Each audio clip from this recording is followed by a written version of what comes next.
عمر کا نام صرف کام نہیں، حضرت عمر کا نام انقلاب برپا کر دیتا ہے۔ حضرت عمر کا نام کفر کے ایوانوں میں جبر، ظلم، شرک کی وادیوں میں جب حضرت عمر کا نام بھی لیا جائے تو بے ایمان کانپنا شروع ہو جاتے۔ حضرت عمر فاروق رضی اللہ تعالی عنہ، حضرت عمر معمولی شخص نہیں، معمولی آدمی نہیں۔ کچھ لوگ صدیوں کے بعد پیدا ہوتے ہیں اور کچھ لوگ ایسے ہوتے ہیں جو ایک ہی بار پیدا ہوتے ہیں، ان جیسا دوسرا پیدا ہوتا ہی نہیں، دوسرا ان طرح کا پیدا ہوتا ہی۔ حضرت عمر رضی اللہ تعالیٰ عنہ جیسی شخصیات پیدا ہی نہیں ہوتی دوبارہ۔ سارے صحابہ در رسالت مآب پہ خود آئے۔ یہ وہ عظیم شخص ہے جسے اللہ کے محبوب نے اللہ سے مانگ کے لیا، کہا اے اللہ یہ مجھے دے دے، اللہ سے مانگ کے لیا ہے۔ اس لیے صوفیاء کہتے ہیں کچھ مرید ہوتے ہیں، کچھ مراد ہوتے ہیں، کچھ مرید ہوتے ہیں، کچھ مراد ہوتے ہیں۔ مرید وہ ہوتا ہے جو چل کے آتا ہے، آ کے مرید ہوتا ہے۔ مراد وہ ہوتا ہے جسے کہا جاتا ہے کہ یہ کبھی میرا بن جائے نا، یہ کبھی آ جائے نا، میرا بن جائے، اس کو مراد کہتے ہیں۔ حضرت عمر مصطفیٰ کریم کی مراد ہے، حضور کی مراد ہے۔ اللہم اعز الاسلام بے اسلام عمر ابن خطاب، اے اللہ اسلام کو عزت دے دے، میرے عمر کو کلمہ پڑھنے کی توفیق عطا فرما دے۔ اور کیسے دعا مانگی؟ او یار حضرت عمر کی تو اس فضیلت کا کوئی جواب نہیں دے سکتا، میرے رسول پاک علیہ السلام سب کے لیے ہی دعا مانگتے ہیں نا، حضور کی دعا عام ہے، لیکن مصطفیٰ کریم نے کعبے کا غلاف تھام لیا اور غلاف کعبہ کو حضور نے سینے سے لپٹایا اور سینے سے چمٹا کے کہا اے اللہ میں نے تو کبھی سوال ہی زیادہ نہیں کیے، میں کرنے آیا ہوں، مجھے عمر دے دے، عمر دے دے۔ حضور نے مانگ کے لیا۔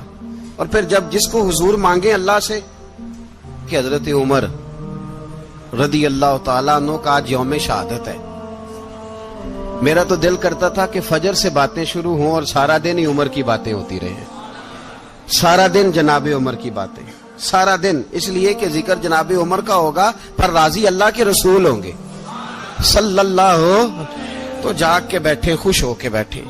ہمارے ہاں منایا ہی نہیں جاتا، بابے اللہ کیتا ساؤن بھادروں اسو کتا تے منڈے جنوری فروری، تو اسلامی سال بھی گیا اور وہ تاریخیں بھی ساری گئیں۔ یکم محرم امت مسلمہ کے لیے بہت بڑا دن ہے، بہت بڑا دن، یہ شہادت ہے حضرت عمر فاروق کی رضی اللہ تعالی عنہ۔ یہاں چھوٹی چھوٹی باتوں پہ گورنمنٹ چھٹی کرتی پھرتی ہے، چھوٹی چھوٹی باتوں، الیکشن ہو گیا تو چھٹی، فلاں جگہ پہ تھوڑا سا کسی نے خبر دے دی کہ کوئی پریشانی ہے تو چھٹی، فلاں جگہ یہ ہو گیا تو چھٹی، یہاں تک کہ فلاں وزیر صاحب فلاں علاقے میں آئیں گے تو سارے علاقے کو چھٹی۔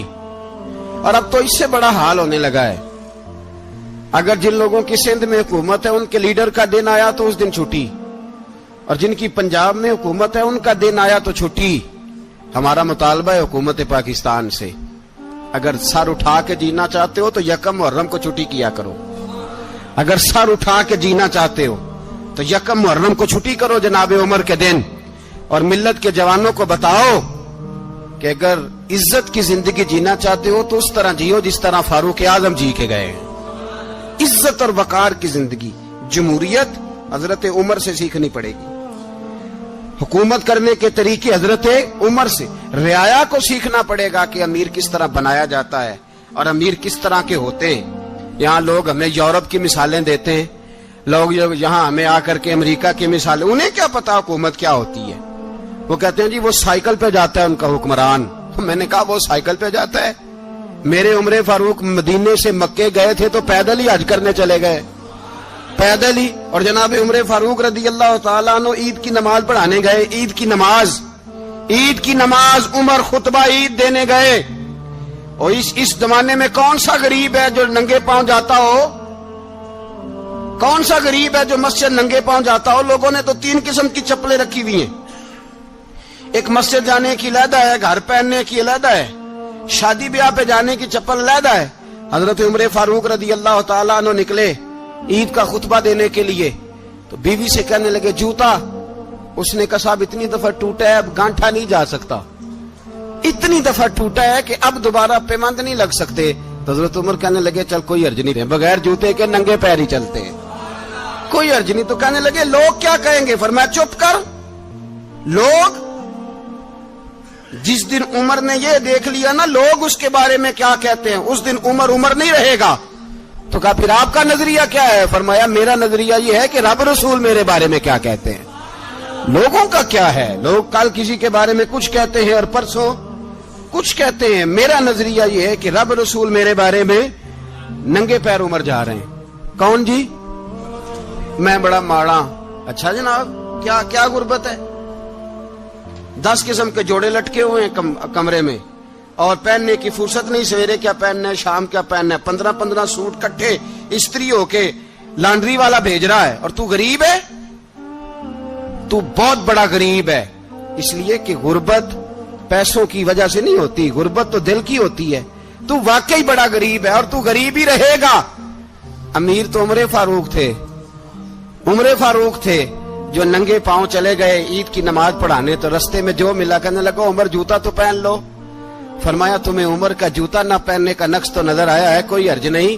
اگر عمر کو کبھی بتانا ہوا تو وہ والا نقص بتانا جو عمر کی سیرت میں پیدا ہو, کردار میں پیدا ہو, وہ والا نقص بتانا. یہ چھوڑو جوتے آتے جاتے رہتے. ننگے پاؤں گئے, پاؤں دھوئے, نماز پڑھائی, لوٹ آئے. او بھائی یہاں تو ہمارا بناؤ سنگار اترنا, جتنی توجہ کپڑوں کی طرف ہے اتنی توجہ کبھی ہماری علم کی طرف ہوتی نا, جتنا ذوق شوق ہمارا بناؤ سنگار کی جانب ہے, اتنا بناؤ سنگار کبھی ہمارا اخلاقیات کی جانب ہوتا تو معاملات بڑی حد تک سنورے ہوئے ہوتے. حضرت سیدنا فاروق اعظم رضی اللہ تعالی اپنی زندگی کو ترتیب دیا. ایک دن بھی خلافت نہیں مانگی اللہ سے. حضرت عوف بن مالک اشجعی ایک صحابی ہیں. حضرت عوف بن مالک رضی اللہ تعالیٰ عنہ فرماتے ہیں کہ جناب ابو بکر صدیق کا زمانہ تھا تو میں نے خواب دیکھا. میں نے خواب میں جناب عمر کو دیکھا, اور میں نے دیکھا کہ کوئی کہنے والا کہہ رہا ہے کہ عمر وہ ہے کہ اللہ کے رستے میں کوئی اسے جتنا مرضی برا بھلا کہے یہ پرواہ نہیں کرتا. کس کے رستے میں؟ بولے سارے. اس کا مطلب ہے اللہ کے رستے میں لوگ برا بھلا بھی. قرآن مجید نے کہا وَلَا يَخَافُونَ لَوْمَةَ لَائِمٍ. کچھ لوگ ایسے ہیں جو برا بھلا کہنے والوں کی پرواہ نہیں کرتے. آپ یقین کرے اگر پرواہ شروع ہو جائے نا تو دین کا کام ختم ہو جائے. نہ کوئی تقریر کرے, نہ کوئی تدریس کرے, نہ کوئی پیری مریدی کرے, ختم ہو جائے اگر باتوں کی پرواہ ہو. لیکن وہ پرواہ. حضرت عوف بن مالک اشجعی کہتے ہیں میں نے خواب میں دیکھا کہ عمر وہ ہے جو کسی کی پرواہ, اور دوسری بات میں نے یہ دیکھی کہ عمر خلیفہ بنے گا, اور تیسری بات میں نے خواب میں یہ دیکھی کہ عمر شہید بھی کیا جائے گا, عمر شہید بھی ہوگا. یہ میں نے 3 باتیں خواب میں دیکھی. فرماتے ہیں میں نے آ کے خواب حضرت ابو بکر صدیق کو سنائی, وہ خلیفہ تھے. وہ کہنے لگے ٹھہر جا, میں عمر کو بلاتا ہوں, اس کے سامنے دوبارہ سنانا, اس کے سامنے. فرماتے ہیں میں نے بلایا حضرت عمر فاروق کو, آ کے بیٹھے. خواب شروع ہوا. کا ایک بات تو میں نے یہ دیکھی کہ آپ ملامت کرنے والے کی پرواہ نہیں کرتے. دوسرا آپ خلیفہ بنے گے. جناب عمر کہنے لگے چپ کر, ابو بکر کے سامنے ہی کہہ رہا ہے, چپ کر, خلیفہ کے سامنے ہی کہہ رہا ہے. تو ابو بکر صدیق کہنے لگے عمر اسے کہنے دو, مجھے لگتا ہے رب کی رضا یہی ہے کہ میرے بعد اگر مصطفیٰ کا منبر ملے تو عمر کو ملے, اسے کہنے دو. یار یہاں تو لوگ ڈینگے مارتے ہیں, یہاں تو لوگ دعوے کرتے ہیں میرے سامنے فلانے کو بھی بٹھاؤ, فلانے کو بھی بٹھاؤ, اس کو کیا پتا, اس کو کیا پتا. یہ تو بڑھ کے مارنے کا دور ہے. حضرت عمر رضی اللہ تعالیٰ عنہ کو تیسری بات کہی. حضرت عوف بن مالک نے کہا اب شہید کیے جائیں گے, میں نے خواب دیکھی ہے. نیک لوگوں کے خواب بڑی حد تک سچے ہوتے ہیں. کہا میں نے خواب دیکھی ہے. تو حضرت عمر کہنے لگے شہید تو دلیر لوگ ہوتے ہیں, شہید تو دلیر, جسے سارا زمانہ دلیر کہہ رہا ہے وہ اپنے بارے میں کیا کہہ رہے ہیں. کہتے ہیں شہید تو دلیر میں تو کاہل سا آدمی ہوں، سست آدمی ہوں، میں تو اتنا کام ہی نہیں کرتا، تو یہ خواب تو نے جو دیکھا ہے نا پھر سے دیکھنا۔ تو ابو بکر صدیق فرمانے لگے عاجزی نہ کر، انکساری نہ کر، تو جو کہہ رہا ہے ٹھیک کہہ رہا ہے، لیکن مجھے سن کے شکر بھی ہوا ہے اور افسوس بھی ہوا ہے۔ افسوس اس بات کا کہ تیرے جیسا بطل عظیم چلا جائے گا، اور شکر اس بات کا کہ رب تجھے زندگی بھی اعزاز والی دے گا، اور شہادت کی موت دے کے اللہ تجھے موت بھی عزت والی عطا فرمائے گا۔ اللہ موت بھی تجھے عزت والی دے گا، تجھے کاہلوں جیسی موت اللہ۔ حضرت فاروق اعظم رضی اللہ، او بھائی یہاں تو اس زمانے کا سب سے بڑا مسئلہ پروٹوکول ہے۔ لوگوں پتہ ہوتا ہے کامل پیر ہے، کامل مرشد ہے، لوگ نہیں جاتے۔ میں کسی کا مرید ہو جاؤں، میرا پروٹوکول کدھر گیا؟ پتہ ہوتا ہے یہ کامل استاد ہے، میں اس کے پاس بیٹھوں گا تو میری تربیت کرے گا، لیکن لوگ شاگرد نہیں بنتے۔ میں کدھر گئی؟ یہ جو پروٹوکول کی مصیبت ہے نا، اس نے بڑے بڑے لوگ زیرو کر دیے، بڑے بڑے لوگ۔ اور یہ مت سمجھے کہ آپ کا وزیر اعظم پروٹوکول لیتا ہے یا آپ کا صدر پروٹوکول، وزراء، ایسی کوئی بات نہیں۔ ہم چھوٹے طبقے سے لے کر بڑے سارے پروٹوکول کے قائل ہیں۔ ہمارا تو داماد بھی کہتا ہے کہ مجھے پوچھا نہیں، میں تمہارے گھر کیوں آؤں؟ ہمارا تو بھائی ہر شخص اعلان کرتا ہے پروٹوکول کا، فلانے نے عزت نہیں دی تو واپس آ جاؤ، فلانے نے سلوٹ نہیں کیا تو واپس آ جاؤ۔ لوگ جہاں سلوٹ کرنا چاہیے وہاں بھی سلوٹ کرانے کے قائل ہیں۔ پر حضرت عمر رضی اللہ تعالی، حضرت عمر کی سادگی اور پھر جناب عمر کی عاجزی، جب انسان اپنے اوپر سوار کر لیتا ہے نا، سوار کر لیتا ہے، میں بدکار پرانا خادم، کسے در ملی نٹ ہوئی، تے واصف یار نے نظر جو کیتی تے واصف ہی ہو۔ میں اکثر سوچتا ہوں حضور نے جہاں بھی کہا نا، فرمایا میرے بعد نبی ہوتے تو خطاب کے بیٹے عمر ہوتے۔ حضور نے فرمایا عمر جس رستے سے جاتا ہے شیطان وہ رستہ بدل جاتا ہے۔ نبی پاک صلی اللہ علیہ وسلم نے فرمایا میرا عمر وہ ہے کہ اس کی زبان پر حق جاری ہے۔ حضور علیہ الصلوۃ والسلام نے فرمایا 950 سال حضرت جبریل میرے عمر کی شان بیان کریں تو ان کی عظمت ختم نہیں ہوتی۔ 950 سال جبریل عظمت بیان کرے تو ختم نہیں ہوتی۔ یہ بات ہے حضرت عمر کی، اور فرمایا عمر ابو بکر کی نیکیوں میں سے ایک نیکی ہے، یہ شان ہے اب عمر فاروق رضی اللہ تعالیٰ عنہ کی۔ حضور نے فرمایا میرے بعد نبی ہوتے تو عمر ہوتے، جس گلی سے عمر آئے شیطان رستہ بدل جائے۔ میرے عمر فاروق کی شان 950 سال بیان ہو تو ختم نہ ہو۔